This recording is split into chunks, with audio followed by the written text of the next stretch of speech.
2-Minute Christianity, 50 Big Ideas Every Christian Should Understand. Chapter 28, Fruits of Christianity, Universities or Hospitals.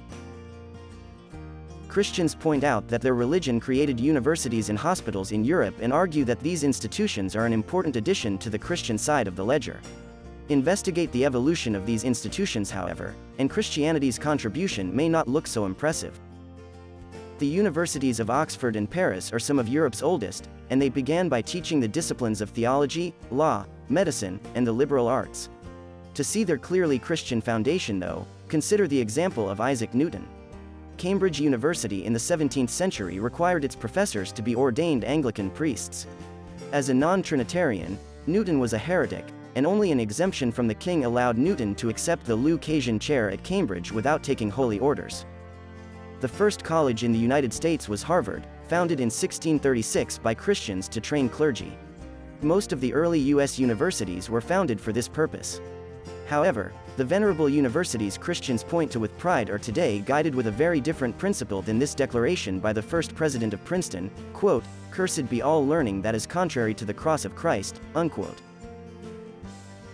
Christianity was a poor incubator for learning because of its uneasy relationship with any ideas that challenged the Church.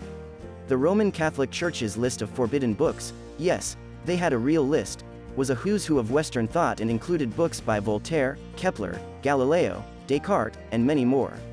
Universities with a Christian purpose were looking backward instead of progressing forward, and today's prestigious universities have moved on from their original focus of training clergy. Changed though universities now are, we have a vestige of the medieval university with us today, modern Christian colleges that require a statement of faith from students. With the conclusion accepted before study begins, this is no honest quest for truth. Now consider hospitals. Christians might point to medieval hospitals to argue that they were pioneers in giving us the medical system we know today, but without science, a hospital can do nothing but give food and comfort. Church-supported hospitals centuries ago were little more than almshouses or places to die. Let's also be cautious about how much credit Christianity gets, rather than simply people. People building a hospital in Europe 500 years ago would have been Christians, not because only Christians were motivated to build hospitals but because in Europe at that time pretty much everyone was Christian.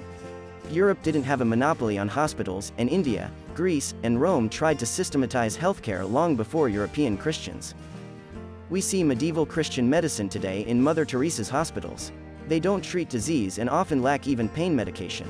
At best, they are comfortable places to die. Mother Teresa said, quote, "There is something beautiful in seeing the poor accept their lot, to suffer it like Christ's passion. The world gains much from their suffering," unquote. This, of course, is the opposite of the goal of modern hospitals. What do you think? Add a comment, and don't forget to like and subscribe. To read the text of this chapter with references, go to 2minutechristianity.com and search for this chapter. Or buy the book and get all 50 chapters at once. Thanks for your interest.